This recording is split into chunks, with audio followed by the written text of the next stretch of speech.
अस्सलाम वालेकुम। प्रोग्राम जुर्म अंजाम के साथ मैं हूं मुजाहिद शेख। आज के जुर्म अंजाम में हम आपको जुल्म की ऐसी दास्तानें सुनाएंगे कि डिपार्टमेंट पुलिस जो है इसमें सज़ा और जज़ा का अमल किस तरह से अमल पैरा होता है।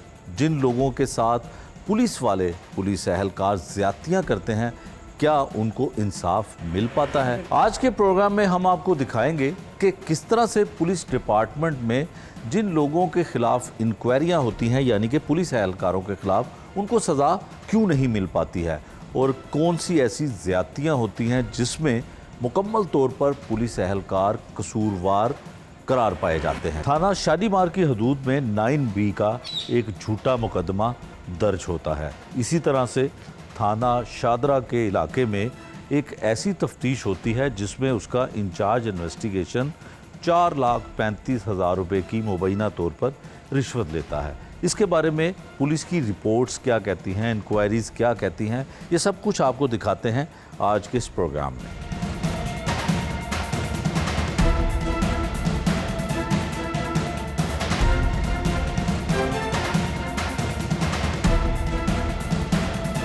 पुलिस डिपार्टमेंट में जो सज़ा और जज़ा का अमल है वो पुलिस के आला हुकाम की जानिब से इसका बड़ा दावा किया जाता है। वो IG पंजाब हो, CCP लाहौर हो, वो कहते हैं कि अगर डिपार्टमेंटल इंक्वायरी हो और उस पर कोई पुलिस एहलकार या पुलिस अफसरान गिल्टी निकलते हैं तो उसके ऊपर फौरी तौर पर हम एक्शन करते हैं और उसको सज़ा दी जाती है। बहुत सारे ऐसे केसेस हैं, बहुत सारी ऐसी दरख्वास्तें हैं जब वो पुलिस अफसरान के पास जाती हैं और उनकी इंक्वायरी होती हैं। इंक्वायरी में गुनाहगार पाए जाते हैं पुलिस एहलकार, और जिन पे झूठे मुकदमे दर्ज किए जाते हैं, जिनके ऊपर झूठी FIR दी जाती हैं, वो बेगुनाह निकलते हैं। लेकिन इसके ऊपर अमल दरामद नहीं होता है। SSP डिसिप्लिन हो या SSP एडवन हो या किसी के पास भी इस तरह की इंक्वायरी जाती है तो वो तमाम हक़ाइक़ की रोशनी में जो हक़ाइक़ पर मबनी और सच पर मबनी रिपोर्ट है उसको मुरतब करते हैं। फिर उसके बाद मुतलका DIG को भिजवा दी जाती है। भगवानपुरा में भी इसी तरह का एक वाक़या होता है कि एक ऐसा नौजवान जो घर के करीब एक पान शॉप पे अपनी मेहनत मजदूरी करता है, अपने वालिद के साथ मिल के वहाँ पर दुकानदारी करता है, वहाँ पे 9B यानी कि मंशियात फ़रोख्त करने के इल्ज़ाम में उसके ऊपर झूठी FIR हो जाती है। ये मैं नहीं कह रहा, ये पुलिस की अपनी रिपोर्ट कह रही है कि झूठी FIR थी, वो दर्ज हो जाती है। उसके बाद वही एहलकार जो मुख्तलिफ पुलिस स्टेशन में तैनात भी रहते हैं और तैनात रहने के साथ साथ उनको किसी किस्म का उनके ख़िलाफ़ एक्शन नहीं होता है। सबसे पहले हम बात करते हैं कि झूठी FIR होती कैसे है और झूठी FIR को झूठा कैसे करार दिया जाता है। ये पुलिस का मैकेनिज़्म है, पुलिस का कायदा कानून है कि कोई भी शख्स अगर उसे लगता है कि उसके साथ ज़्यादती हुई है तो वो एक एप्लीकेशन दे के पुलिस आके आला अफसरान को किसी किस्म की इंक्वायरी वो करवा सकता है, और अगर उसमें पुलिस वाले गुनहगार हैं तो उनको वाकई करार वाकई सज़ा मिलनी चाहिए ताकि इस तरह की ब्लैक शीप जो गंदी मछलियां हैं उनको डिपार्टमेंट से निकाला जाए। लेकिन ये अमल बहुत ही सुस्त रवि का शिकार है। दावे कुछ और कहते हैं लेकिन अमलन कुछ और होता है। ये वाक़या क्या है? थाना शालीमार की हदूद में एक FIR दर्ज होती है। इसके अलावा हम आपको मज़ीद भी इस तरह की जो इन्वेस्टिगेशन होती हैं, इंक्वायरियाँ होती हैं, वो भी इस प्रोग्राम में दिखाएंगे। सबसे पहले हम उस नौजवान से बात करते हैं जिसने 9B का पर्चा जिस पे FIR जिस पे दर्ज होती है, उसका कसूर क्या था, किस तरह से FIR हुई, ये तफसील जानते हैं। फिर इस पुलिस डिपार्टमेंट के सज़ा और जज़ा के अमल को बेनकाब करने की कोशिश करते हैं। भाई आप अपना नाम बताएं, क्या नाम है जी? आपका? मोहम्मद अदील यासीन। मोहम्मद अदील। अच्छा अदील, आप क्या करते हैं? मेरी पान शॉप है। पान शॉप है, तो वहाँ पे मंशियात भी बेचते हैं? नहीं सर, मेन बाज़ार में काम है, ओपन दुकान है, वहाँ पे ऐसा काम कैसे हो सकता है? तो फिर FIR तो हुई आप पे, क्या हुआ क्या था? चलो, मैं तकरीबन 8-9 बजे का टाइम था। अब अपनी दुकान पे खड़ा हुआ था, रश वगैरह था, इतवार का दिन था। 2 कांस्टेबल थे, सजावल और अरसलान, साथ ये उस्मान ASI था। अच्छा, ये कौन से थाने के थे? ये थाना शालीमार के थे। अच्छा, आपकी दुकान को थाना शालीमार जी, लगता हमारे थाना शालीमार लगता है। है। ठीक हो गया। तो ये आए, इन्होंने कहा बाहर आ जाओ। इन्होंने सबसे पहले आते ही मेरे लड़कों की तस्वीरें वगैरह उतारी हैं। ठीक फिर है। साइड पे खड़े हो गए हैं। ठीक है। 5-10 मिनट बाद मुझे कहते हैं आप बाहर आ जाओ। ठीक है। मैं कहा मेरी दुकान पे कोई भी नहीं है, मेरे मुलाजिम है, गला में पैसे वगैरह, तो मेरे वाला साहब आ जाए, मैं फिर आपकी बात सुनता हूँ। ठीक है। मैंने घर कॉल किया, वो वाला साहब मेरे आ गए 5-7 मिनट 10 मिनट तक। ठीक है। तो उनके साथ उनकी बात हुई है, मैं भी बाहर निकलूँ, बात हुई है कि वो SHO आपको बुला रहा है, कोई टाइमिंग का इशू है, कोई कवाम का इशू है, इस तरह की बातें करके तो मुझे साथ ले गए। SHO कौन था उस वक्त? Gufran sub inspector. Sub inspector, ठीक है। तो वो मुझे साथ ले गए बिठा के, बाइक पे उस्मान और सजावल आगे थे, मैं और अरसलान बाइक पे बैठ के पीछे चले गए। 5-10 मिनट बाद थाने पहुंच गया और उन्होंने मुझे मुंशी की बैक साइड पे बिठा दिया कि आप यहाँ पर बैठे वेट करें। ठीक है, थाने में ले जा। थाने के अंदर जहाँ पे मुहर्रर बैठते हैं ना, इसकी बैक साइड पे एक चेयर दे के मुझे बिठा दिया ठीक कि आप यहाँ पर ये वेट भी उनकी मेहरबानी का आपको चेयर दे हाँ दी। जी। तो घंटा 1.5 घंटा मैं वहाँ पर बैठा रहा हूँ।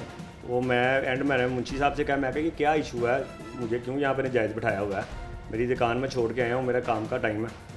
तो उसने कहा नहीं, वो साथ साहब आएंगे या SHO साहब आएंगे, उस्मान साहब आएंगे, वही बता सकते हैं, हम नहीं बता सकते, आप वो चुप करके यहाँ पे बैठे थे। ठीक है। तो मैं बैठा हूँ, तो इधर में फिर पीछे से मेरे वाले साहब आ गए हैं। ठीक है। साथ 1-2 मेरे जो से ये बाज़ार के लोग थे, वो पीछे आ गए मेरे वाले साहब के साथ ही। ठीक है। मैं बैठा हूँ, फिर आगे इनके साथ उनकी बात होती रही है, कोई इनके साथ इनसे लेन देन की बात करते रहे कि ये मंशियात बेचता है, इससे मंशियात पकड़ी गई है। वाला साहब ने कहा कि दिखाओ ना, कोई मंशियात दिखाओ, कोई तस्वीर दिखाओ, कोई मंशियात दिखाओ कि ये पकड़ के लाए हैं, हमें भी पता होगा हमारे बच्चे ने ये कसूर किया। ठीक है। इससे पहले कभी आप पे मंशियात नहीं, बेचने का कोई पर्चा? कभी नहीं। कभी जेल गए हो? नहीं, कभी ज़िंदगी नहीं। थाने में पकड़े गए नहीं, हो? कभी कोई छोटी मोटी चोरी, कोई डकैती, नहीं, कभी कुछ ऐसा नहीं हुआ? नहीं, मेरे पे वो लेन देन के 1-2 मामला थे। वो तो कारोबारी लोगों के हर किसी अरेबियन शवारमे का बनाया था, उसमें इशू बना था 1-2 दफ़ा। ठीक है, लेकिन कोई क्रिमिनल नहीं, ऐसा वैसा नहीं, आपका रिकॉर्ड नहीं है? कोई रिकॉर्ड नहीं है। आप सिगरेट पीते हैं? नहीं, मैं सिगरेट नहीं, पान सिर्फ करते हैं। पान बेचते भी हैं और पान खाते भी हैं। तो मंशियात फरोख्त करने का आप पे मुकदमा दर्ज हो जाता है, फिर क्या होता है? मैं नहीं, पहले वो बहस वगैरह चलती थी काफ़ी, वाला साहब वो हाइपर भी हुए हैं। अच्छा। कि ये ज्यादती है, एक बच्चे को आप दुकान से लेके आ रहे हो, मेरे सामने लेके आ रहे हो, मैं खुद भेज रहा हूँ आपके साथ के, जाओ बात सुनो जाके SHO साहब की, तो इधर आके आप गलत बयानी कर रहे हैं। आप मंशियात पकड़ी, दिखाओ मंशियात किधर है, कोई चीज़ हमें भी तो दिखाओ ना, हमारे बच्चे से पकड़ी गई है। ठीक है। फिर इतनी देर में मुझे भी वो ऊपर ले गए हैं, जहाँ पे ये वाला साहब, वो उस्मान TSI साहब खड़े हुए थे, मैं भी वहाँ पे चला गया हूँ। बहस वगैरह होती रही है। वो बाद में वो 5 लाख मंगवा लो, जो पुलिस की 5 लाख? हाँ, 5 लाख मंगवा लो। ये सारे परेशान हो गए कि 5 लाख, हम एक आम से दुकानदार हैं छोटे से, तो हम 5 लाख एकदम कहाँ से इकट्ठा कर लें? ठीक है। नहीं तो इस पर 9B देंगे, 9C देंगे, इसको 2 साल के लिए भेज देंगे, वो चित्र देखो पे आ जाए, ऐसे हस्ते मान लांगे, हर शैप ही मरने का, ऐसी बातें कर रहे हैं मेरे सामने लाइव। चित्र पुलिस में स्टेशन में था अभी? हाँ, मेरे सामने रखा हुआ था उन्होंने। आपने देखा? हाँ, हर चीज़ मेरे सामने ओपन थी। अच्छा। कोई लुकी छुपी नहीं थी, हर चीज़ मेरे सामने उन्होंने बाजू रखी हुई थी। ठीक है। ठीक है।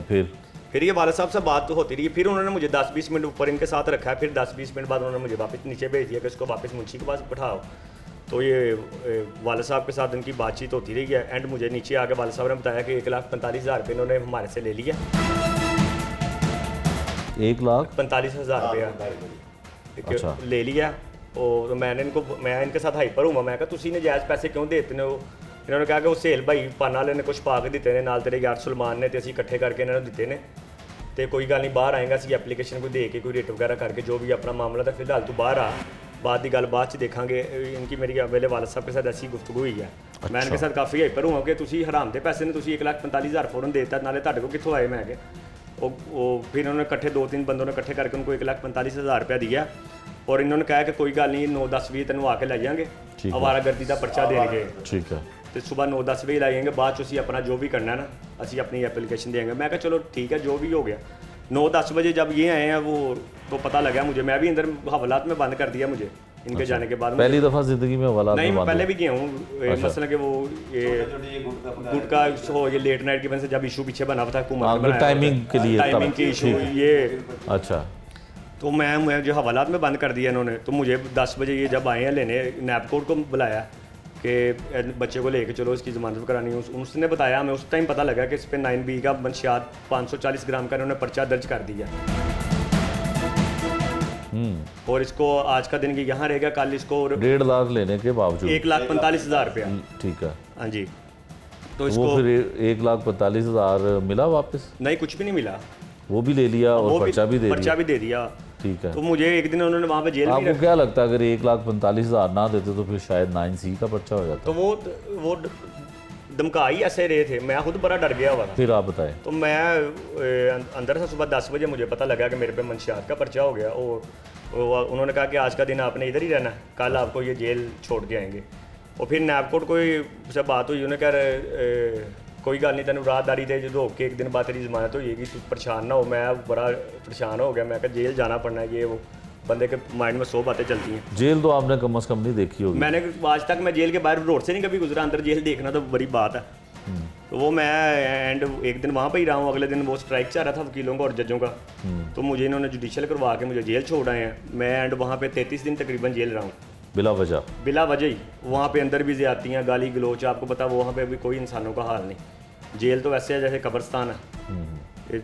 वहाँ पे वो लाइन में लगे रहो, अंदर चले जाओ, एक जगह पे बैठे रहो, वो कच्ची पकी रोटियाँ, कच्चे पके सालन, कोई अच्छा। चीज़ नहीं, कुछ ना हिलना। जेल का भी बुरा हाल है? बुरा हाल है, ये थाने का बहुत अच्छा हाल है। अच्छा जेल तो कुछ ना कुछ कब्रस्तान है जिंदा इंसानों का। अच्छा। तो वहाँ पे रहा हूँ मैं 33-34 दिन। उसके बाद मेरी ज़मानत हुई, मैं बाहर आया, मुझे टीबी की शिकायत होगी वहाँ से। मेरा अंदर मेडिकल पड़ा हुआ है सारा, मेरे पे एक कुछ 70-80 हज़ार रुपये रज़ाक से मेरा इलाज हुआ है सामने हॉस्पिटल से। अच्छा। सारा मेरे अंदर मेडिकल सारा कुछ पड़ा है, मुझे दमे का मसला बन गया, जरासीम वगैरह लगते रहे हैं, ठीक है। साथ कुछ खाया पिया नहीं टेंशन में। तो सारा आके इलाज वगैरह कराया। फिर मैं अपनी शॉप पे था, तो 3-4 छाली मार के लोग फिर आ गए मुझे। मैं अभी पहले फर्स्ट दिन अपनी दुकान पे दोबारा गया हूँ, वाले साहब ने कहा तू दुकान पे, तो आप बंदे का माइंड फ्रेश होता है। मैं तो आने के हफ्ता 10 दिन घर ही रहा हूँ, 15 दिन बीमार था, अपना इलाज वगैरह कराता हूँ, वैसे ही मेरा दिल नहीं कर रहा। एंड मैं दुकान पर भी जाके खड़ा हुआ हूँ, तो 4-5 दिन फिर आ गए। कब आए रात तेरे पे कौन सा पर्चा होगा? मैं कहा नहीं पता केड़ा पर्चा होया। पंजाबी में मेरी उनके साथ तलक कलामी हुई है। मैं कहा ये ज्यादती पहले भी हुई, हूँ तुसी आगो आगे ख्याल करना ऐसे जैसे वो पुलिस धमकाती है। और वाले साहब भी बाहर आ गए ने कहा नहीं ये ज्यादती है, बहरहाल असीं सुबह जावांगे CCPO ऑफिस हाज़र होवांगे, तो बाकी गल बाद चो फिर उत्थे होई। ठीक है, फिर क्या हुआ? फिर मैं अपना एप्लीकेशन एक लिखी है, वहाँ पे CCPO गया हूँ, कंप्लेन सेल में एप्लीकेशन लिखी है। उन्होंने मुझे CCPO बिलाल साहब के सामने पेश किया। उन्होंने आगे से SSP डिसिप्लिन को मार कर दिया। उन्होंने फिर वो 1-2 हाज़िरियाँ मैं गया हूँ वहाँ पे, उन्होंने मेरी बात सुनी। मैंने उनको राना ताहर साहब हैं SSP डिसिप्लिन, उनको अर्ज़ की कि मैं कहा मेरिट पे फैसला करें, अगर मैं अभी भी गिल्टी हूँ। और उन्होंने कहा कि आपके ऊपर ये पहले भी पर्चे हैं, ये 2-3 पर्चे हैं। मैं कहा ये मेरे लेने देने के मामले, मैंने अरेबियन शवारमा के नाम से एक ब्रांच बनाई थी, उनके साथ मेरा मामला था और ये क्लियर है बिल्कुल। ये वक्ती हुए थे, बाद में हमारी सुलह वगैरह होगी, हमारा सारा कुछ लेन देन का मामला था जो कारोबारी वो क्लियर हो गया। तो उन्होंने कहा चलो इसको छोड़ो। तो एंड उनको हमने यही कहा, साथ मेरे एक भाई थे, कज़न थे हालांकि बेटे, मैंने उनको यही काइंडली रिक्वेस्ट की है कि आप इसका खुद करें इंक्वायरी। अगर हम आपको गलत लगते हैं तो हमारे पे मजीद आगे से भी जो कार्रवाई बनती है आप करें। ठीक है। हमें कोई डर नहीं, ना हमारा मंशियात से कोई ताल्लुक है, ना हमारा किसी 2 नंबरी से ताल्लुक है। अगर आपको लगे कि हम मंशियात फरोश हैं, आप मजीद जो सी कार्रवाई बनती है वो भी हमारे पे करें। बिल्कुल ठीक है। उन्होंने कहा चले आप 1-2-3 दिन का टाइम दें। उन्होंने फिर अपने नीचे से एक रीडर को बुलाया, उन्होंने उसको कुछ लिखवाया अपने पास खड़ा करके कि इनकी इंक्वायरी करो। फिर उन्होंने मुझे इंक्वायरी किया। उन्होंने मैं तकरीबन 1 माह पेश होता रहा वहाँ पे, हर दूसरे दिन बुलाते रहे, हर दूसरे दिन। इंसाफ लेने के लिए टाइम इतना ही लगता है पाकिस्तान में? वैसे 2 महीने लगे हैं टोटल। ठीक है, मुझे 2 महीने लगे हैं CCPO, रमज़ान से शुरू हुआ था, ये अब इस माह आई है रिपोर्ट। तो वो जाता रहा हूँ, सारे गवाह मेरी दुकान के लड़के जो मेरी दुकान पे मौजूद थे, उन्होंने उनको भी बुलाया, उनके हाथ चेक करिए क्या हाथ दिखाओ, उनके भी ऐसे हाथ लाल थे कि ये पानों वाली हैं, बाकी आपके पास काम करते। उन्होंने भी अपना बयान सारे दिए कि हम हल्फन बयान देते हैं, मानी करानी अल्लाह को हाज़िर नाज़िर जान के, ठीक है, कि हम इसको दुकान से लेके गए हैं पकड़ के हमारे सामने। आगे का नहीं हमें पता। CCTV फुटेज भी है? हाँ, वो लेके जा रहे हैं बाइक पे बिठा के, वो CCTV फुटेज भी है सामने। जो उनसे मकामी लोग हैं जो 50-50 साल से वहाँ पे रह रहे हैं, उन्होंने साथ जाके गवाही दी है। ठीक है, कि इन बच्चों को 7 साल हो गए हमारे सामने दुकान की हुई है, ऐसा कोई सीन देखा ही नहीं आज तक।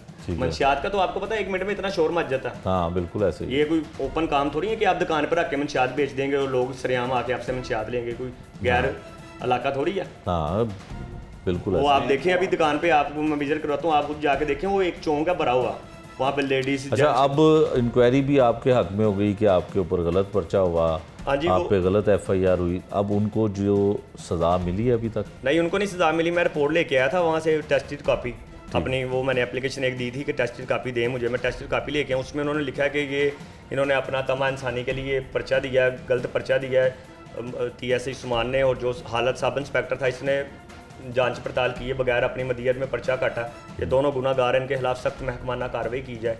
उसके बाद फिर उन्होंने वहाँ से CCPO ने हदायत की कि इसको मार कर दी जाए, DIG इन्वेस्टिगेशन को, DIG ऑपरेशन को, मगर उसके बाद अभी तक मामला अभी तक कुछ नहीं हुआ। ये वो नौजवान था जिसके ऊपर 9B का मुकदमा दर्ज होता है और झूठा मुकदमा दर्ज होता है। इस मुकदमे को झूठा इसलिए कहा जा रहा है कि ना तो इसका पहले कोई रिकॉर्ड था, और जहाँ पे ये अपनी पान सिगरेट की दुकान पे काम करता है, मेहनत मजदूरी कर रहा है, इसके हाथ भी इस बात का सबूत है कि ये वाकई अपने हाथों से मेहनत मजदूरी करके अपने बच्चों का, अपने घर वालों का पेट पालता है। बाप उस वक्त क्या करता है, अपने अजीज़ो कारब के साथ थाने में जाके क्यों पैसे देता है, ये इनकी ज़ुबानी जानते हैं। अच्छा जी, आप बताएं कि आपको पता था कि आपका बेटा, अस्सलाम वालेकुम सर, आपका बेटा जो है वो FIR उस पर झूठी हो रही है, फिर आपने 1,45,000 क्यों दिया? ਉਹ ਸਰ ਮੈਂ 1,45,000 ਐਸਾ ਦਿੱਤਾ ਕਿ ਸਾਹਮਣੇ ਇੱਕ ਚਿੱਤਰ ਪਿਆ ਸੀ, ਨਾਲ ਇੱਕ ਲਾਲ ਰੰਗ ਟੇਪ ਚੜੀ ਸੀ, ਡੰਡਾ ਪਿਆ ਸੀ, ਉਹ ਵਿਖਾ ਰਿਹਾ ਸਾਂ ਅਸਮਾਨ TSI ਸਾਹਿਬ। ਅੱਛਾ, ਉਹ ਜਨਾਬ ਹੈ ਜੇ ਤੇ ਇਹਦੇ ਤੇ ਤੁਹਾਡੇ ਤੇ 9C ਲਾ ਦੇਣਗੇ। ਇਹ ਥਾਣੇ ਦੇ ਵਿੱਚ ਥਾਣੇ ਦੇ ਵਿੱਚ, ਚਿੱਤਰ ਵੀ ਪਿਆ ਮਸਜਿਦ ਸੀ, ਦੇ ਕੋਲ, ਡੰਡਾ ਵੀ ਪਿਆ ਸੀ। ਉਹਦੇ ਕਮਰੇ ਦੇ ਵਿੱਚ ਪਿਆ ਸੀ। ਅੱਛਾ, ਤੇ ਮਸਜਿਦ ਦੇ ਬਾਹਰ ਮੈਂ ਖਲੋਤਾ ਸੀ। ਮੈਂ ਉਹਨੂੰ ਕਿਹਾ ਜਨਾਬ ਤੁਸੀਂ ਸਾਡੇ ਤੇ ਜਿਹੜੀ ਮਰਜ਼ੀ ਦਫਾ ਲਾ ਕੇ 302 ਲਾ ਦਿਓ, ਲੇਕਿਨ ਸਾਡੇ ਤੇ ਇਹ ਕੰਮ ਨਾ ਕਰੋ, ਸਾਨੂੰ ਬਰਬਾਦ ਨਾ ਕਰੋ। ਅਸੀਂ ਇੱਕ ਮਜ਼ਦੂਰ ਆਦਮੀ ਆ, 18 ਘੰਟੇ ਅਸੀਂ ਨੌਕਰੀ ਕਰਨੇ ਆ, 18 ਘੰਟੇ ਬਾਅਦ ਅਸੀਂ ਘਰ ਆਉਂਦੇ ਆ, ਆਪਣੇ ਬੱਚਿਆਂ ਦਾ ਰਿਜ਼ਕ ਹਲਾਲ ਕਮਾਉਂਦੇ ਆ। ਮੈਂ ਕਹਿੰਦੇ ਤੇ 302 ਲਾ ਦੇ, 24 ਲਾ ਦੇ, ਜਿਹੜਾ ਤੇਰਾ ਦਿਲ ਕਰਦਾ ਲਾ ਦੇ, ਲੇਕਿਨ ਸਾਡੇ ਤੇ ਮਨਸ਼ਿਆਤ ਦਾ ਪਰਚਾ ਨਾ ਦੇ। ਖੁਦਾ ਵਾਦੇ ਸਾਡੇ ਤੇ ਮਨਸ਼ਿਆਤ ਦਾ ਪਰਚਾ ਨਹੀਂ ਦੇਣਾ। ਮੈਂ ਕਿਹਾ ਅੱਲਾ ਨੂੰ ਹਾਜ਼ਰ ਨਾਜ਼ਰ ਜਾਣ ਕੇ ਮੈਂ ਕਹਿੰਦਾ ਮਨਸ਼ਿਆਤ ਦਾ ਪਰਚਾ ਨਹੀਂ ਦੇਣਾ। ਮੈਂ ਕਿਹਾ ਅਗਰ ਅਸੀਂ, ਮੈਂ ਤੇ ਉੱਥੇ ਅਸਰ ਝੋਲੀ ਚੁੱਕ ਕੇ ਗਿਆ, ਮੈਂ ਕਿਹਾ ਅਗਰ ਅਸੀਂ ਗਲਤ ਹਾਂ ਤੇ ਅੱਲਾ ਸਾਨੂੰ ਇੱਥੇ ਗਰਕ ਕਰ ਦੇ, ਜੇਕਰ ਤੁਸੀਂ ਗਲਤ ਹੋ ਤਾਂ ਫਿਰ ਅੱਲਾ ਤੁਹਾਡਾ ਬਿਹਤਰ ਕਰ ਲਏਗਾ ਸਾਡਾ। ਠੀਕ ਹੈ। ਲੇਕਿਨ ਉਹਨਾਂ ਨੇ ਉਸ ਬੰਦੇ ਦੇ ਉਹ ਅਸਮਾਨ TSI ਉਹਦੇ ਤੇ ਜੂੰ ਤੱਕ ਨਹੀਂ ਢਿੜਕੀ। ਰਾਤ 9 ਵਜੇ ਤੋਂ ਲੈ ਕੇ 8:30 9 ਵਜੇ ਤੋਂ ਲੈ ਕੇ ਸਵੇਰ 5 ਵਜੇ ਤੱਕ ਉਸ ਬੰਦੇ ਦੀਆਂ ਮੈਂ ਮਿੰਨਤਾਂ ਕੀਤੀਆਂ, ਤੇ ਗੋਡਿਆਂ ਨੂੰ ਮੈਂ ਹੱਥ ਲਾਏ ਨੇ। ਮੈਂ ਕਿਹਾ ਮੈਂ ਤੇਰੇ ਪਿਓ ਦੀ ਉਮਰ ਦਾ ਹਾਂ ਤੇ ਮੈਂ ਤੇਰੇ ਗੋਡਿਆਂ ਨੂੰ ਹੱਥ ਲਾਣਾ, ਪੈਸੇ ਵੀ ਤੂੰ ਲੈ ਲੈ, ਲੇਕਿਨ ਮੇਰੇ ਬੱਚੇ ਤੇ ਪਰਚਾ ਨਾ ਦੇ ਸਾਡੇ ਤੇ। ਮੈਂ ਕਿਹਾ ਸਾਡੇ ਪੂਰੇ ਖਾਨਦਾਨ ਦੇ ਵਿੱਚ ਮੈਂ ਤੁਹਾਨੂੰ ਆਈਡੀ ਕਾਰਡ ਦੇਣਾ ਆਪਣਾ, ਮੈਂ ਜਾ ਕੇ ਮੇਰੇ ਕੋਲ ਚੈੱਕ ਕਰ ਲਓ, ਮੇਰੀ 55 ਸਾਲ ਉਮਰ, ਮੇਰੇ ਤੇ ਕੋਈ ਪਰਚਾ ਨਹੀਂ ਹੈਗਾ। ਅਸੀਂ ਮਜ਼ਦੂਰੀ ਸਾਰੀ ਜ਼ਿੰਦਗੀ ਕੀਤੀ, ਆਪਣੀ ਮਿਹਨਤ ਕਰਕੇ ਆਪਣੇ ਬੱਚੇ ਪਾਲੇ, ਲੇਕਿਨ ਉਸ ਬੰਦੇ ਨੇ ਸਾਡੀ ਇੱਕ ਨਹੀਂ ਸੁਣੀ। ਤੇ ਉਹ ਜਿਹੜੇ ਬੰਦੇ ਮੇਰੇ ਨਾਲ ਸਨ, ਸੇਲ ਪਾਣ ਵਾਲਾ, ਉਸ ਬੱਚਾ ਹੀ ਉਹਦੇ ਨਾਲ ਦੋਸਤ ਇਹਨਾਂ ਦਾ, ਉਹਨੇ ਕਿਹਾ ਅੰਕਲ ਜੀ ਕੋਈ ਗੱਲ ਨਹੀਂ, ਤੁਸੀਂ ਘਰ ਜਾਓ, ਇਹ ਗੱਲਬਾਤ ਹੋ ਗਈ, ਸਵੇਰ ਕੋ 12 ਵਜੇ ਦਾ ਪਰਚਾ ਦੇ ਕੇ ਸਵੇਰ 10 ਵਜੇ ਤੁਹਾਨੂੰ ਦੇ ਦੇਣਗੇ। ਜਦੋਂ ਮੈਂ ਵਾਪਸ ਆ, ਮੈਨੂੰ ਕਿੱਥੇ ਸਕੂਨ ਆਉਣਾ ਸੀ, ਮੈਂ ਫਿਰ ਵਾਪਸ ਚਲਾ ਗਿਆ 6 6:30 ਵਜੇ ਸੁਬਾਹ 6:30 7 ਵਜੇ ਗਿਆ ਵਾਂ, ਤੇ ਇਹ ਹਵਾਲਾ ਅੱਡ ਦੇ ਵਿੱਚ। ਉਹ ਮੈਂ ਮੁਨਸ਼ੀ ਨੂੰ ਪੁੱਛਿਆ, ਮੈਂ ਕਿਹਾ ਉਹਨੇ ਕਿਹਾ ਜਨਾਬ ਇਹ ਤੁਹਾਡੇ ਦੇ ਬੇਟੇ ਦੇ 9B ਲੱਗ ਗਈ, 9B ਦਾ ਪਰਚਾ ਦਿੱਤਾ, ਤੇ ਇਹ ਅਸਮਾਨ TSI ਉੱਥੇ ਸੀ। ਮੈਨੂੰ ਕਿਹਾ ਬੜਾ ਅੱਲਾ ਪਾਕ ਨੇ ਤੈਨੂੰ, ਮੈਂ ਕਿਹਾ 2-3 ਫੁੱਲ ਆਏ, ਮੈਂ ਜਿਸ ਤਰ੍ਹਾਂ ਪੰਜਾਬੀ ਕਹਿੰਦੇ ਨੇ, ਮੈਂ ਕਿਹਾ ਤੈਨੂੰ ਜਿਹੜੇ ਤੂੰ ਸਾਡੇ ਕੋਲ, ਮੈਂ ਕਿਹਾ ਫੜ ਕੇ ਕੀ ਲਿਆ? ਅਗਰ ਇਨਸਾਨ ਨੇ ਫੜ ਕੇ ਕੀ ਲਿਆ ਪਲਿਆ, ਮੈਨੂੰ ਵਿਖਾ ਦੇ ਕੇ ਆ, ਮੈਂ ਫੜ ਕੇ ਲਿਆ।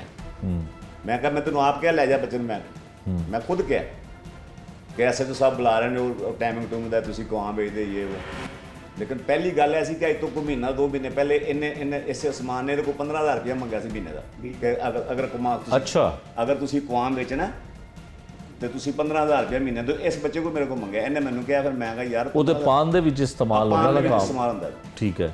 ਉਹ ਕੁਆਂ ਇਹਨਾਂ ਗੁਟਕਾ ਬਣਾ ਲਿਆ, ਗੁਟਕਾ ਤਾਂ ਹੋ ਰਿਹਾ ਜਿਹੜਾ ਕੋਈ 1 to 1 ਗੁਟਕਾ ਵੇਚਦੇ ਹੋ ਤੁਸੀਂ? ਨਹੀਂ ਜਨਾਬ, ਸਾਡੀ ਦੁਕਾਨ ਨੂੰ ਚਲੇ ਜਾਓ, ਕੋਈ ਇੱਕ ਗੁਟਕਾ ਵੀ ਨਿਕਲਿਆ ਜੋ 24 ਦਾ ਸਾਡੀ ਦਾ। ਠੀਕ ਹੈ। ਫਿਰ ਕੁਆਂ ਵੇਚਦੇ, ਕੁਆਂ ਵੇਚਦੇ, ਕੁਆਂ ਵੇਚਦੇ। ਠੀਕ ਹੈ।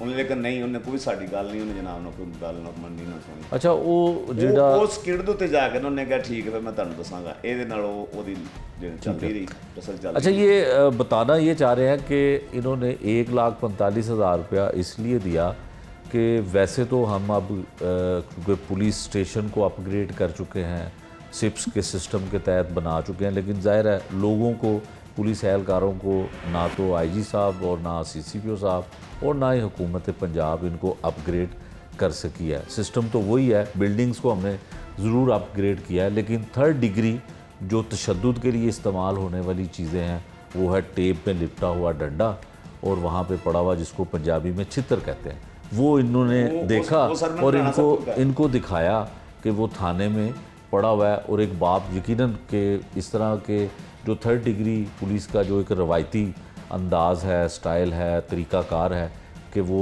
थाने में ले जा के सबसे पहले उस चित्र से मुलाकात करवाते हैं, तो फिर ये बाप डरता मरता तो क्या ना करता। तो 1,45,000 रुपया इसने बाप ने अपने बेटे के लिए इसलिए दिया कि चलो FIR कोई आवारागर्दी की या लेट नाइट दुकान खुली रखने की दफ़ात के तहत को होगी, इनकी जान छूट जाएगी। लेकिन जब ये वहाँ पे आते हैं तो 9B की FIR हो जाती है। अगर ये वाकई मंशियात फ़रोख्त करते हैं, मंशियात बेचते हैं, फिर उनको सज़ा मिलनी चाहिए। और अगर पुलिस डिपार्टमेंट इसकी इंक्वायरी करता है और SSP डिसिप्लिन एक ज़िम्मेदार सीट पे बैठे हुए अफसर का जो है वो काम है, और उन्होंने एक रिपोर्ट में अपनी इंक्वायरी में बिल्कुल क्लियर वाज़ेह अल्फाज में लिख दिया है कि इनके ऊपर पर्चा झूठा दिया गया, झूठी FIR दी गई, क्योंकि जो वकूआ FIR में बनाया गया उसके कोई उनके पास सबूत नहीं है।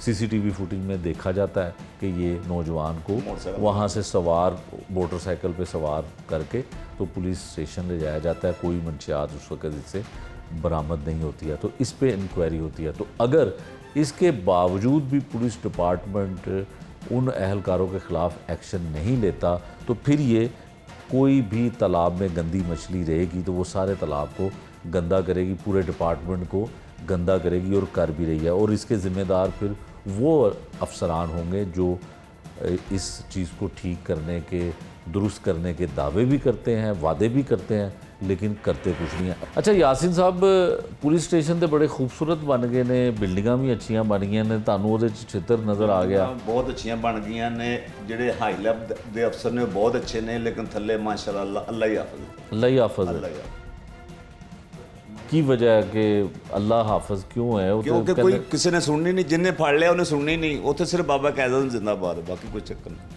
ਸਿਰਫ ਪੈਸੇ ਦੇ ਨਾਲ ਕੰਮ ਹੁੰਦਾ ਅਫਸਰ ਸਾਡੇ ਬਹੁਤ ਅੱਛੇ ਨੇ ਔਰ ਸੁਣਦੇ ਵੀ ਨੇ ਮਾੜੇ ਬੰਦੇ ਦੀ। ਨਹੀਂ, ਲੇਕਿਨ ਅਫਸਰ ਅਗਰ ਸੁਣਦੇ ਨੇ ਤੇ ਐਸੇ ਸੁਣਨ ਦਾ ਕੀ ਫਾਇਦਾ ਕਿ ਇੱਕ ਬੰਦੇ ਤੇ ਝੂਠੀ FIR ਦੇਤੀ, ਉਹਦੇ ਬਾਅਦ ਉਹ ਸੁਣਨ ਲੱਗ ਪਏ ਨੇ, ਤੇ ਫਿਰ ਇਹੋ ਜਿਹੇ ਅਫਸਰਾਂ ਨੂੰ ਕੀ ਕਹਿਣਾ?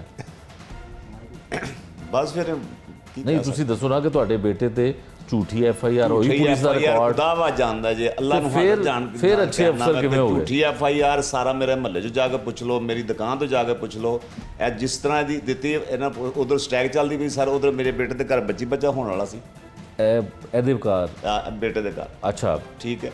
और बच्चा हो गया जी, बच्चा बाद होया, जेल चला गया। अच्छा, बेटा जेल ही सी ते तुहाडे घर पोता पोता अल्लाह पाक ने मैनूं पोतरा दिता। वो जनाब 33 दिन उत्थे जेल च रहा।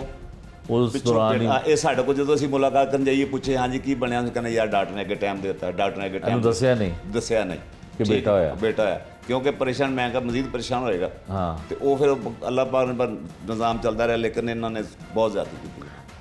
बाप बनने की यकीनन खुशी सबको होती है और ये दादा बने, लेकिन जब इसका छोटे बच्चे का जब पैदाइश होती है और ये जेल में होता है, और ज़ाहिर है जब अपने बेटे को मिलने के लिए बाप जाता है तो उनको यही बताता है कि अभी उसका बच्चा जो है वो पैदा होने में कुछ वक्त दरकार है, लेकिन बेटे की पैदाइश बाप जेल में था, जेल की सलाखों में था, बेगुनाह FIR दर्ज करके बेगुनाह अंदर कर दिया, और उसके बेटे की पैदाइश भी इसी दौरान होती है। अब ना सिर्फ अब पुलिस जो है वो FIR ऐसी भी दर्ज करती है पैसे लेके, और उसके ऊपर इस तरह की सितम ज़रीफ़ी जो है वो भी होती है कि एक बाप जो है वो अपने बच्चे की पैदाइश पर सबसे पहले उसका चेहरा देखना चाहता है, लेकिन ये देख नहीं पाया।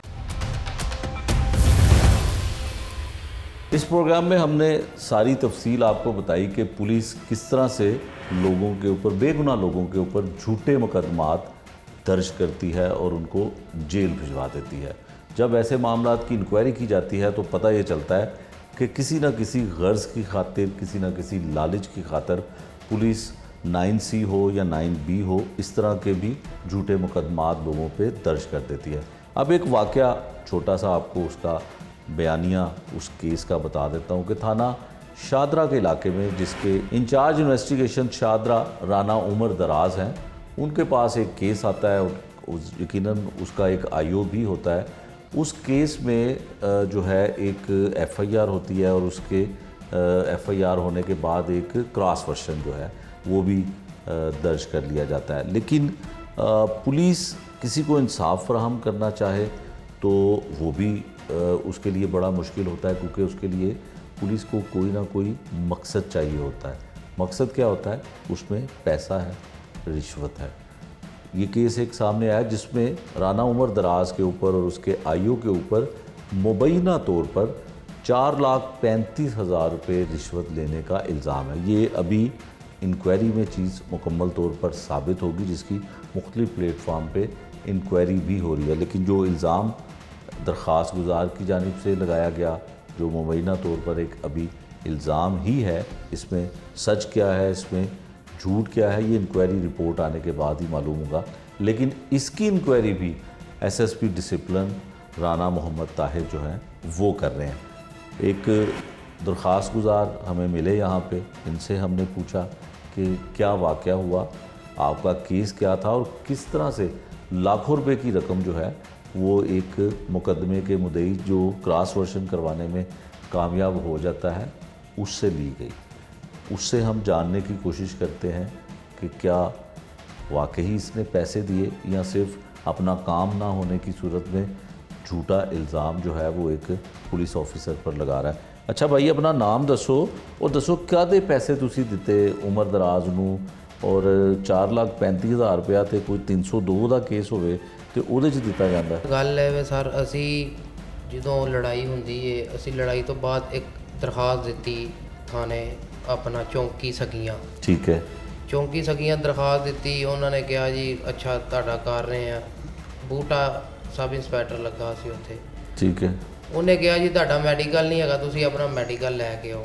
ਅਸੀਂ ਆਪਣਾ ਮੈਡੀਕਲ ਦੇ ਚੱਕਰਾਂ 'ਚ ਪੈ ਗਏ। ਇਹਨਾਂ ਨੇ ਸਾਡੇ ਤੇ FIR ਦਰਜ ਕਰਾ ਦਿੱਤੀ, ਦੂਸਰੀ ਪਾਰਟੀ ਨੇ ਪੈਸੇ ਦੇ ਕੇ ਉੱਥੇ ਸਾਡੇ ਤੇ FIR ਦਰਜ ਕਰਾ ਦਿੱਤੀ। ਅਸੀਂ ਉਸ ਤੋਂ ਬਾਅਦ ਆਪਣੀ ਦਰਖਾਸਤ ਲੈ ਕੇ ਥਾਣੇ ਗਏ। ਥਾਣੇ ਤੋਂ ਬਾਅਦ ਕ੍ਰਾਸ ਵਰਚਨ ਹੋਈ। ਠੀਕ ਹੈ। ਕ੍ਰਾਸ ਵਰਚਨ ਤੋਂ ਬਾਅਦ ਉਮਰ ਦਰਾਜ਼ ਨੇ ਸਾਨੂੰ ਕਿਹਾ ਤੁਹਾਡਾ ਇਕੱਠ ਹੈ, ਆਉਂਦੇ ਪਏ ਆ ਜਾਂਦੇ ਪਏ ਆ, 3 ਦਿਨ ਲੱਗ ਗਏ ਨੇ, ਅੱਜ 5ਵੇਂ ਦਿਨ ਆ ਜਾਣਾ। ਸਾਨੂੰ ਆਈਓ ਮਿਲਦਾ ਹੈ, ਆਈਓ ਦੇ ਨਾਲ ਇੱਕ ਜ਼ੁਲਫਕਾਰ ਹੁੰਦਾ ਹੈ, ਉਹ ਸਾਨੂੰ ਆਈਓ ਨਾਲ ਅਟੈਚਮੈਂਟ ਕਰਾਉਂਦਾ ਹੈ। ਆਈਓ ਦਾ ਕੀ ਨਾਮ ਹੈ? ਆਈਓ ਤਸਲੀਮ ਸੁਲਤਾਨ ਨਾਮ ਹੈ ਜਿਹੜਾ ਸਾਡਾ ਆਈਓ ਕੇਸ ਦਾ। ਠੀਕ ਹੈ। ਉਹਨੇ ਕਿਹਾ ਜੀ ਮੈਂ ਪੈਸੇ ਲਵਾਂਗਾ, ਤੁਸੀਂ ਆਪਣਾ ਤੁਹਾਨੂੰ ਸ਼ਾਮਲੇ ਤਫਤੀਸ਼ ਕਰਾਂਗਾ। ਸ਼ਾਮਲੇ ਤਫਤੀਸ਼ ਕਰਨ ਦੇ ਪੈਸੇ ਲਵਾਂਗਾ? ਸ਼ਾਮਲੇ ਤਫਤੀਸ਼ ਕਰਨ ਇਹਦੇ ਤੁਹਾਡਾ ਹੱਕ ਹੈ।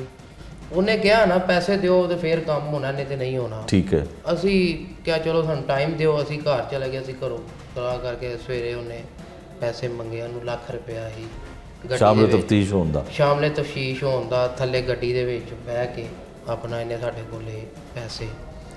ਉਸ ਤੋਂ ਬਾਅਦ ਫਿਰ ਕੁਝ ਦਿਨ ਲੰਘੇ। ਉਹਨੇ ਕਿਹਾ ਜੀ ਇੰਚਾਰਜ ਇਨਵੈਸਟੀਗੇਸ਼ਨ ਜਿਹੜਾ ਉਮਰ ਦਰਾਜ਼ ਹੈ, ਇਹਨੂੰ ਵੀ ਤੁਸੀਂ ਰਕਮ ਦੇਣੀ ਪੈਣੀ ਤੁਹਾਨੂੰ, ਫਿਰ ਹੀ ਕੋਈ ਨਾ ਕੋਈ ਮਾਮਲਾ ਤੁਹਾਡਾ ਬਣੇਗਾ।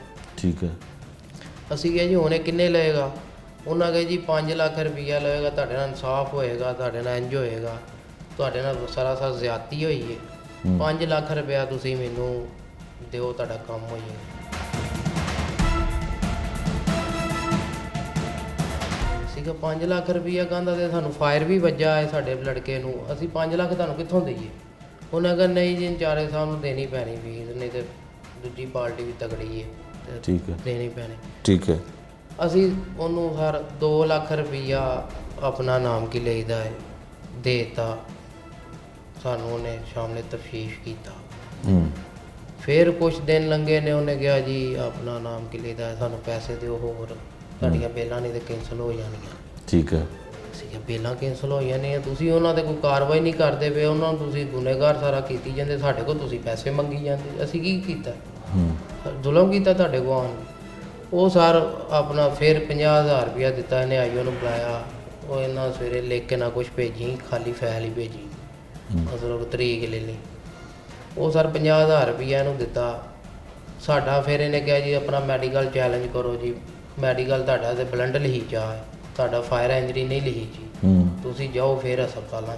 ਅਸੀਂ ਸਰ 2-2.5 ਮਹੀਨੇ ਕਦੀ ਕੁਰਕੀ, ਕਦੀ ਸਰਵਿਸ, ਕਦੀ ਰਿਪੋਰਟਾਂ, ਕਦੀ MIR ਕਰਾਈਏ, ਕਦੀ ਕਿੱਧਰ ਜਾਈਏ, ਸਾਨੂੰ ਕੋਈ ਚੱਕਰ। ਉੱਥੋਂ ਲਿਆ ਕੇ ਅਸੀਂ ਫਾਈਨਲ ਬੋਰਡ ਮੁੰਸ਼ੀ ਦੇ ਤੋਂ ਅਸੀਂ ਪਾਸ ਕਰਾ ਕੇ ਇਹਨੂੰ 85,000 ਫਾਈਨਲ ਬੋਰਡ ਲਿਆ ਕੇ ਇਹਨੂੰ ਆਪਣਾ ਮੈਡੀਕਲ ਦਿੱਤਾ। ਅਤੇ ਮੈਡੀਕਲ ਜਦੋਂ ਦੇਣਗੇ ਇਹਨੇ ਕਿਹਾ ਜੀ ਪੈਸੇ ਦਿਓ ਹੋਰ, ਅਤੇ ਇਹਨਾਂ ਨੂੰ ਗੁਨੇਗਾਰ ਕਰੀਏ। ਅੱਛਾ। ਅਤੇ ਅਸੀਂ ਕਿਹਾ ਫਿਰ ਪੈਸੇ ਮੈਂ ਲੋਰੋਂ ਵਾਪਸ ਜਾਣਾ ਪਿਆ। ਮੈਂ 85,000 ਲੱਖ ਰੁਪਏ ਮੇਰੀ ਜੇਬ 'ਚ 15,000 ਮੇਰਾ 85,000 ਰੁਪਇਆ 5-5 ਵਾਲੇ ਨੋਟ ਇੰਚਾਰਜ ਇਨਵੈਸਟੀਗੇਸ਼ਨ ਨੂੰ ਫਿਰ ਮੈਂ ਉਹਦੇ ਕਮਰੇ 'ਚ ਦਿੱਤੇ ਨੇ।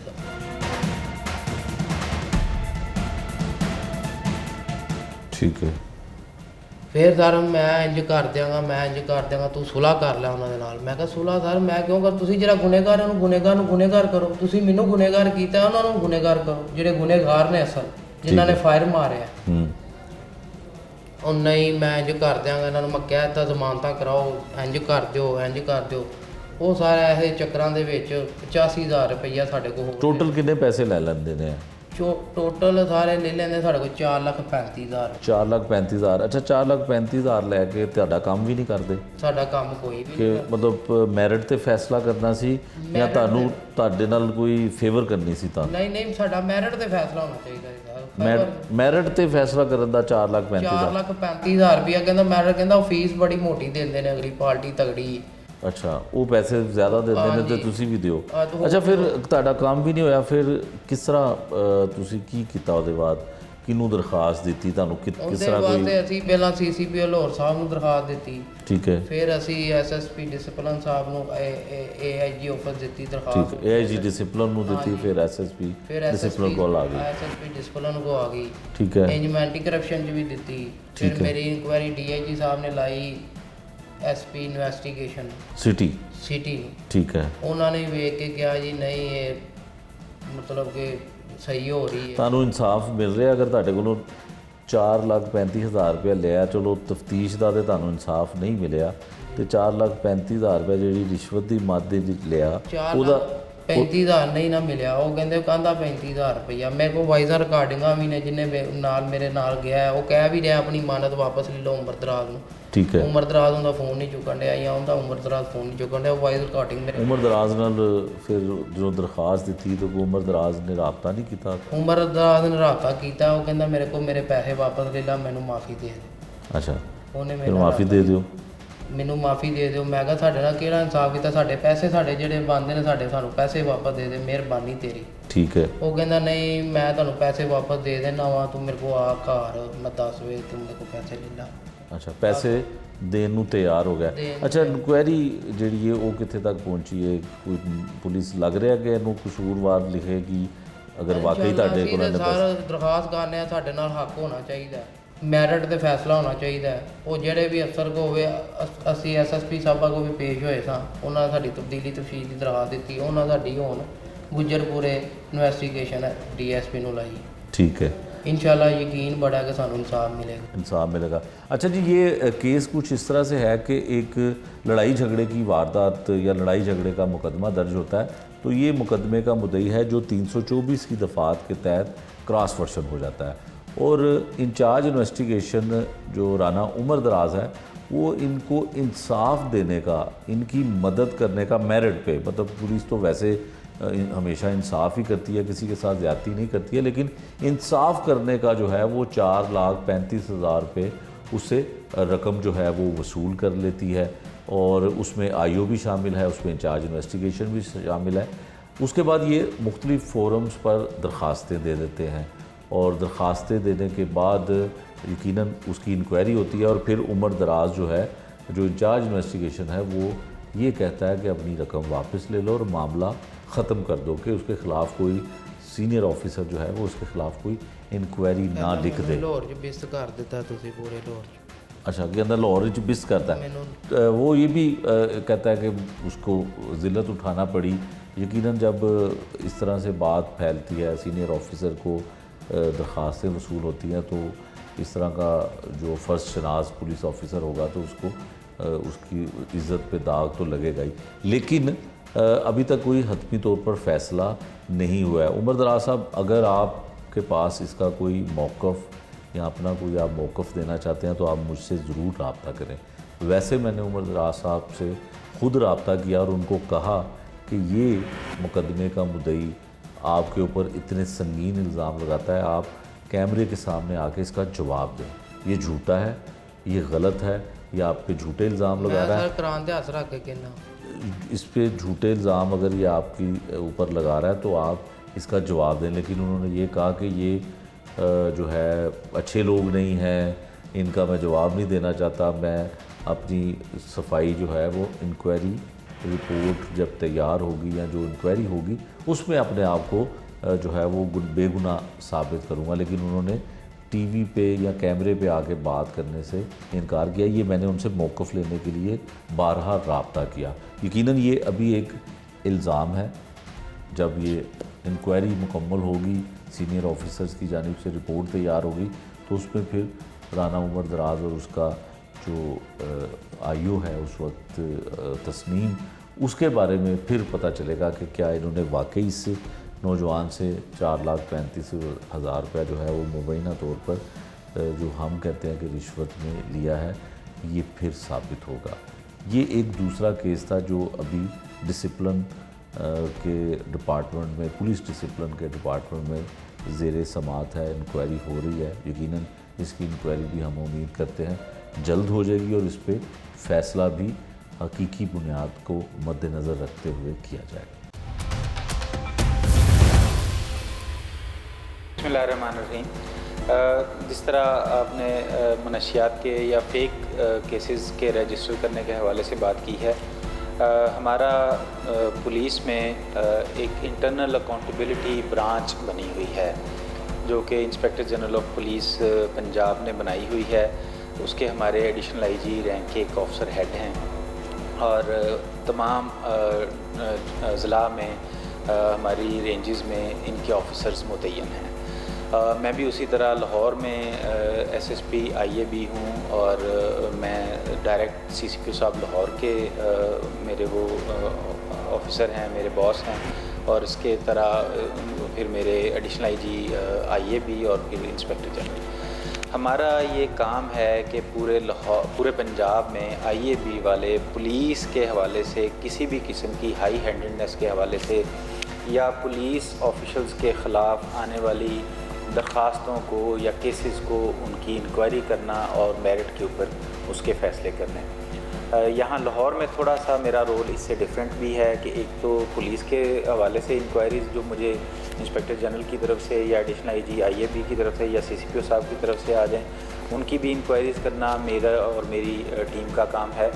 और उसके अलावा सीसीपीओ साहब अगर किसी मीटिंग में गए हुए हैं, अपने ऑफिस में मौजूद नहीं हैं, तो जो कंप्लेनेंट्स उनके पास पेश होने के लिए आते हैं उनको भी सुनना और उनका आगे केस प्रोसेस करना।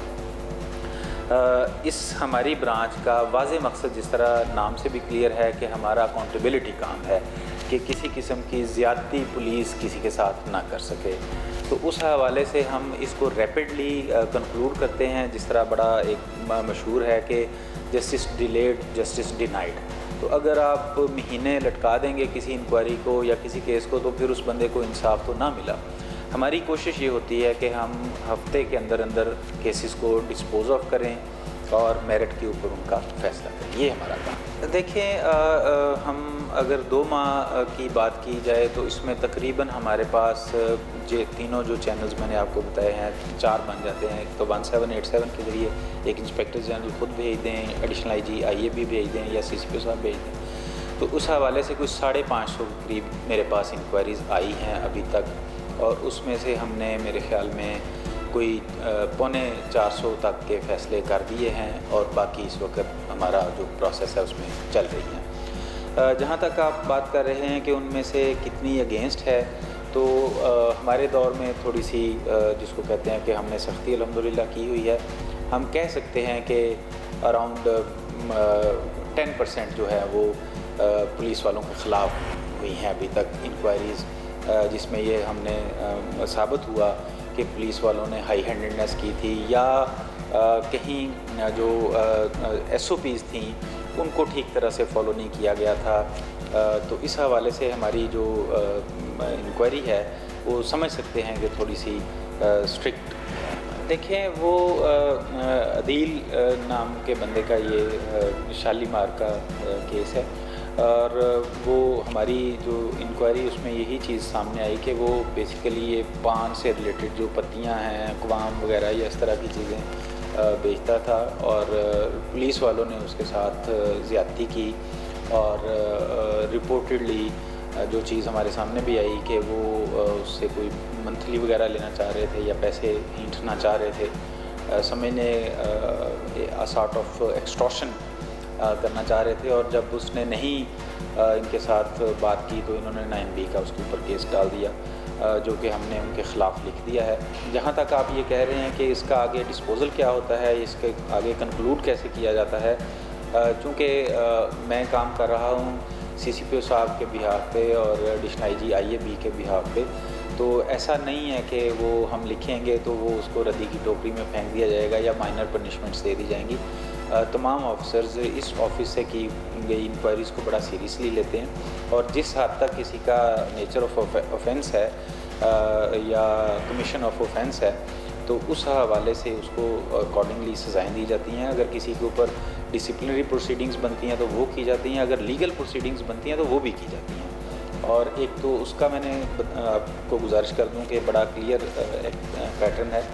दूसरा, जिस बंदे के साथ ज़्यादती हुई हो वो भी उसकी ज़ाहिर है जिसको कहते हैं कि उसकी इतलाफ़ी हो जाती है कि इंक्वायरी की रोशनी में उसका केस उस तरह से अगर ख़राज बनता है, कैंसिलेशन ऑफ दी FIR बनती है या जो भी उसका वो हो जाता है और वो अकॉर्डिंगली उसका जो रिकॉर्ड है वो भी जिसको कहते हैं क्लीन हो जाता है कि अपना जो हमारा पोलकॉम का सॉफ्टवेयर है उसमें उसका डिस्पोज़ल लिखा आ जाता है कि एक्विटेड या डिस्चार्ज या जो भी उसका लीगल स्टेटस होता है, तो वो लीगली फिर उसको आइंदा के लिए वही उसका स्टेटस होता है और वो समझ लें कि ख़त्म ही हो जाता है उसका वो मामला। लॉ में बड़ी चीज़ें क्लियर हैं, हमें किसी भी मामले की एविडेंस कलेक्ट करनी होती है और उसको हर सूरत जिसको कहते हैं कि सफ़ा मिसल पे लाना होता है, तो एविडेंस के साथ ही चीज़ें चलती हैं। इस केस में भी हम देख रहे हैं जिसका आपने रेफ़र किया है और इसका भी इंशाल्लाह हम मेरिट पे ही इसको फाइनलाइज़ करेंगे।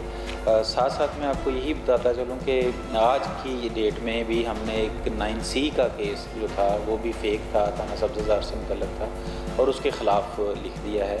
तो वो एक समझ लें कि बड़ा एक अहम केस था क्योंकि ज़ाहिर है बड़ा सीरियस मामला होता है 9C का, तो उसमें भी हमने पुलिस वाले की गलती सामने आई और हमने पुलिस वालों के ख़िलाफ़ लिखा है। तो ये जो केस आप शाहदरा वाला कह रहे हैं इसमें भी हम इंशाल्लाह एविडेंस, पुलिस का काम ही ज़ाहिर है ये है कि हमने एविडेंस कलेक्ट करनी है, तो वो हम इंशाल्लाह सारी एविडेंस कलेक्ट करेंगे। आप बड़ा वाज़े मैसेज है, इंस्पेक्टर जनरल की बड़ी क्लियर पॉलिसी है कि हम सबसे पहले अपना एहतसाब ख़ुद करेंगे। तो मेरा पुलिस वालों को ये बड़ा वाज़े मैसेज है कि स्पेयर नहीं किया जाएगा, बिल्कुल स्पेयर नहीं किया जाएगा और जिसको कहते हैं कि उलट पड़ जाएंगी चीज़ें। तो इसलिए लोगों के साथ इंसाफ करें जो कि हमारे बुनियादी ज़िम्मेदारी है और हाई हैंडेडनेस ना करें, जुल्म ज़्यादती की तरफ ना जाएं क्योंकि उसको स्पेयर नहीं किया जाएगा। तो मेरा बड़ा सादा और क्लियर यही मैसेज है कि अपना काम कायदे और कानून के मुताबिक करें और इंसाफ के मुताबिक करें। जुल्म ज़्यादती करेंगे तो फिर सामने आ जाएंगी चीज़ें, बचेंगे नहीं। इस बाज़ार में मौजूद दुकानदार इस केस के हवाले से क्या कहते हैं? क्या वाकई ही इस नौजवान के साथ पुलिस की जानिब से ज़्यादती हुई? उनका क्या कहना है ये उनकी ज़ुबानी सुन लीजिए। इनको मैं 10-12 साल से जानता हूँ। इन बच्चों में ऐसा कोई मनशियात का काम नहीं है, आ जाकर पानों की दुकान और गुटखा बेचते हैं। इसके अलावा कुछ नहीं पता मुझे इतना पता है कि हमारे जो दोस्त भाई हैं ना अदील साहब, ये मनशियात का काम नहीं करते और कभी सुना भी नहीं है। 10-12 साल में मैंने सुना भी नहीं है। अपनी मेहनत मजदूरी करते हैं, अपना घर का निज़ाम चलाते हैं। ये बच्चे आपके सामने हैं। अगर आपको लग रहा है कि ये बच्चे वाकई मनशियात फरोश हैं तो फिर मुझे बताएं। ਇਹ ਹੁਣ ਸਾਡੇ ਲੋਕਾਂ ਦੇ ਉੱਤੇ ਨਜਾਇਜ਼ ਪਰਚੇ ਵੀ ਪਾਉਂਦੀ, ਲੇਕਿਨ ਹੈ ਕਿ ਹਰ ਬੰਦਾ ਜਿਹੜਾ ਨਾ ਇਹ ਚੀਜ਼ ਇਹ ਤੋਂ ਮਨਾ ਹੀ ਰਵੇ ਤੇ ਬਿਹਤਰ, ਕਿਉਂਕਿ ਤੁਹਾਨੂੰ ਪਤਾ ਇਹ ਤੇ ਜੁਰਮ ਹੀ ਹੈ ਨਾ। ਲੇਕਿਨ ਹੈ ਕਿ ਜਿਹੜੇ ਵੀ ਬੰਦੇ ਤੇ ਪਾ ਰਹੀ ਹੈ ਉਹ ਬੰਦਾ ਨਜਾਇਜ਼ ਹੋਏਗਾ ਤਾਂ ਉਹ ਵਿਚਾਰਾ ਰੋਏਗਾ, ਜੇ ਸਹੀ ਹੋਏਗਾ ਤੇ ਉਹ ਵਿਚਾਰਾ ਚੁੱਪ ਕੀਤਾ ਰਹੇਗਾ। ਪੁਲਿਸ ਵਾਲੇ ਨੇ ਅਪੀਲ ਇਹੀ ਹੈਗੀ ਕਿ ਮਿਹਰਬਾਨੀ ਜ਼ਰਾ ਜਿਹੜੇ ਬੇਗੁਨਾਹ ਹੈਗੇ ਨੇ ਉਹਨਾਂ ਨੂੰ ਤੰਗ ਨਾ ਕਰਨ, ਜ਼ਰਾ ਮਿਹਰਬਾਨੀ ਇਹਨਾਂ ਦੀ, ਕਿਉਂਕਿ ਮਹਿੰਗਾਈ ਨੇ ਤਾਂ ਅੱਗੇ ਹੀ ਹਰ ਬੰਦੇ ਨੂੰ ਜਿਹੜਾ ਥੱਲੇ ਸੁੱਟ ਦਿੱਤਾ। ਤੇ ਇਸ ਕਰਕੇ ਇਹਨਾਂ ਨੂੰ ਅਪੀਲ ਹੈ ਕਿ ਇਹਨਾਂ ਨੂੰ ਮਿਹਰਬਾਨੀ ਹੈ ਕਿ ਜ਼ਰਾ ਬੇਗੁਨਾਹਾਂ ਤੋਂ ਦੂਰ ਹੀ ਰਹਿਣ। ਇਸ ਤਰ੍ਹਾਂ ਇਹ ਤਾਂ ਸ਼ੁਰੂ ਤੋਂ ਹੀ ਇਹਨਾਂ ਦਾ ਇਹੀ ਕੰਮ ਹੈ, ਇਹਨਾਂ ਦੀ ਕੋਈ ਕਾਰਕਰਦਗੀ ਚੰਗੀ ਨਹੀਂ ਹੈਗੀ। ਬਿਲਕੁਲ ਸਭ ਨੂੰ ਤੰਗ ਕੀਤਾ ਹੋਇਆ ਇਹਨਾਂ ਨੇ। ਜਿੱਥੇ ਇਹਨਾਂ ਦਾ ਦਾ ਲੱਗਦਾ ਉੱਥੇ ਮਾੜੇ ਬੰਦੇ ਨੂੰ ਤੰਗ ਕਰਨਾ ਸ਼ੁਰੂ ਕਰ ਦਿੰਦੇ। ਕਿੰਨਾ ਕੁ ਕਮਾ ਲੇਗਾ ਬੰਦਾ? ਇੰਨਾ ਕੰਮ ਵੀ ਨਹੀਂ ਹੈਗਾ ਤੁਹਾਡੇ ਸਾਹਮਣੇ। ਤੇ ਇਹਨਾਂ ਨੂੰ ਚਾਹੀਦਾ ਕਿ ਕੋਈ ਖਿਆਲ ਕਰਨ ਆਵਾਮ ਦਾ। ਬੁਰੀ ਗੱਲ ਹੈ, ऐसा नहीं होना चाहिए। I'm gonna stand against the way of thinking of police. तंग नहीं करना चाहिए कि आओ दुकानें बंद कर दो, ये वो फलान नहीं। वो खाना पीना या पैसे लेना या वो एक मतलब एक अलग मैटर वो हो जाता है यार। उसमें ना मैं कुछ कह सकता हूँ, एक नॉर्मल पर्सन, एक आम शहरी पाकिस्तान का, ना कोई और कोई भी नहीं पूछ सकता। नॉर्मल सी सिंपल सी बात यही है मेरा भाई। आज के प्रोग्राम में हमने आपको दिखाया कि किस तरह से पुलिस डिपार्टमेंट के लोग आम शहरियों के साथ जुल्म और ज़्यादती करते हैं, किस तरह से उन पे झूठे मुकदमात दर्ज करके। पुलिस ने इसके एहतसाब के लिए मुख्तलिफ डिपार्टमेंट और मुख्तलिफ अफसरान का तयन भी कर रखा है, लेकिन मकसद ये है कि जब इन लोगों के ख़िलाफ़ मुकम्मल तौर पर इंक्वायरी सामने आ जाए तो फिर उनको सज़ा और जज़ा का अमल फौरी तौर पर मुकम्मल कर देना चाहिए। लेकिन अफसोस की बात यह है कि आईजी पंजाब हो या इसके अलावा लाहौर के सरबराह हों पुलिस के, उनकी जानिब से इस तरह के इक़दामात उठाने में बड़ी ताख़ीर हो जाती है। ऐसा करने से पुलिस डिपार्टमेंट पर लोगों का एतमाद ख़त्म होता जा रहा है और अब देखना ये है कि आने वाले वक्त में भी अगर इसी तरह से काम होता रहा तो शायद लोग जो पुलिस के खौफ में मुब्तला होकर उनके ख़िलाफ़ ना तो दरख्वास्त दे पाते हैं, ना ही उनके ख़िलाफ़ किसी फोरम पर बात कर पाते हैं। अगर चंद लोग ये हिम्मत करें भी तो शायद ऐसा ही अमल जारी रहा तो फिर ये लोग भी दरख्वास्तें देना, इंक्वायरी करवाना मुकम्मल तौर पर ख़त्म कर देंगे, जिससे यकीनन पुलिस डिपार्टमेंट की मज़ीद बदनामी में इजाफ़ा होगा। ये था आज का जुर्म अंजाम। नए प्रोग्राम तक के लिए मुझे दीजिए इजाज़त। अल्लाह निगहबान।